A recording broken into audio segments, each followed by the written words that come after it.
روح اور روحانیت کے بارے میں ہم نے بہت سنا ہے. بچپن سے لے کے یہ باتیں ہمارے ذہن میں فیڈ کی گئی ہیں کہ روحانیت کیا ہے. روحانیت کا مطلب وہ لوگ جو روحانی علم کرتے ہیں، روحانی علاج کرتے ہیں، یا پھر روحانیت شاید اس کو کہا جاتا ہے کہ ایسا بندہ جس کے پاس کوئی ایسا علم ہو کہ وہ مختلف جو مخلوقات جو عام جو ہماری آنکھ ہے اس سے ہم نہیں دیکھ پا رہے وہ دیکھ لیتے ہیں. مثال کے طور پہ ہم بات کریں جن، حور، یہ جو پریاں ہیں، موکل ہے، ایسے جو بھی جو کہانیوں میں بتائے جاتے ہیں ایسے کریکٹر، ان کو روحانی لوگ دیکھ لیتے ہیں. شاید ہمیں یہ بھی بتایا جاتا ہے کہ روحانی لوگ اڑتے پھرتے ہیں، وہ اللہ کے ولی ہوتے ہیں، ان کے پاس ایک خاص قسم کا علم ہوتا ہے، وہ آپ کو آپ ہی کے مستقبل کے بارے میں بتا دیتے ہیں. یہ ڈیفینیشن بچپن سے آپ جو بھی مجھے سن رہے ہیں یہ سب اس بات پہ ایک 1000% متفق ہوں گے کہ آپ نے یہی ڈیفینیشن سنی ہے یا اس سے ملتی جلتی. اس کے علاوہ شاید ہی آپ کو روحانیت کے حوالے سے کچھ پتہ ہو.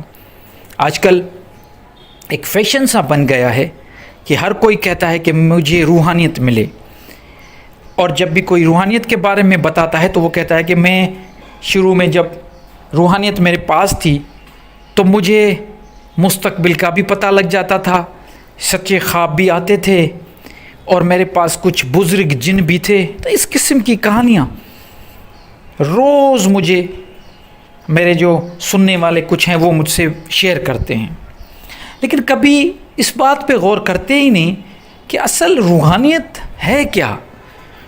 میں کافی مرتبہ اس موضوع پہ بول چکا ہوں اور مجھے ضرورت محسوس بار بار ہوتی ہے کہ میں اس موضوع پہ بات کروں. دیکھیے، روحانیت لفظ یہ عربی نہ عربی کا لفظ ہے نہ کسی، یہ عربی لفظ روح سے ٹوٹ کے ہم نے بارو کیا، اردو میں ہم لے کے آئے، اس کو روحانیت بنا دیا. روح کا مطلب قرآن میں کیا ہے؟ اللہ کا امر، مطلب اللہ کے امر سے روح ہے.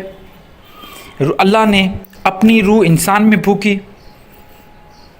یا ہم ایسے کہیں کہ جو قرآن کی جو آیت ہیں اس کی جو سمجھ ہے اس کو روح کہا جاتا ہے، کیونکہ اس کا علم اللہ تعالیٰ نے بہت کم لوگوں کو دیا ہے.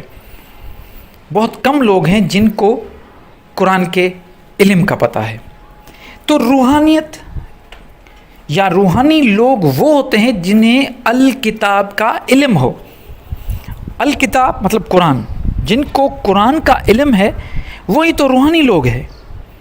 جو قرآن کا علم نہیں رکھتے، جن کو قرآن کا پتہ ہی نہیں، ان کو ہم روحانی لوگ کیسے کہیں گے؟ قرآن میں ہے کہ فَاسْأَلُوا أَهْلَ الذِّكْرِ إِن كُنتُمْ لَا تَعْلَمُونَ، اہل ذکر سے پوچھو اگر تمہیں پتہ نہیں. تو اہل ذکر لوگ کون ہے؟ ذکر کیا ہے؟ إِنَّا نَحْنُ نَزَّلْنَا الذِّكْرَ وَإِنَّا لَهُ لَحَافِظُونَ، ہم نے اس ذکر کو نازل کیا اور ہم ہی اس کے حفاظت کرنے والے ہیں. تو وہ جو ذکر جسے اللہ تعالیٰ ذکر قرآن کو بھی کہتا ہے، تو اہل ذکر مطلب قرآن والے، جن کو قرآن کا پتہ ہے. قرآن ایک نصیحت ہے، ایک ہدایت ہے. اس کی نالج، قرآن کی نالج، اس نصیحت کی نالج، اس ذکر کا پتہ، اس ذکر کی نالج جس کو بھی ہے، اہل ذکر جو بھی ہے، اصل روحانی لوگ وہی ہیں.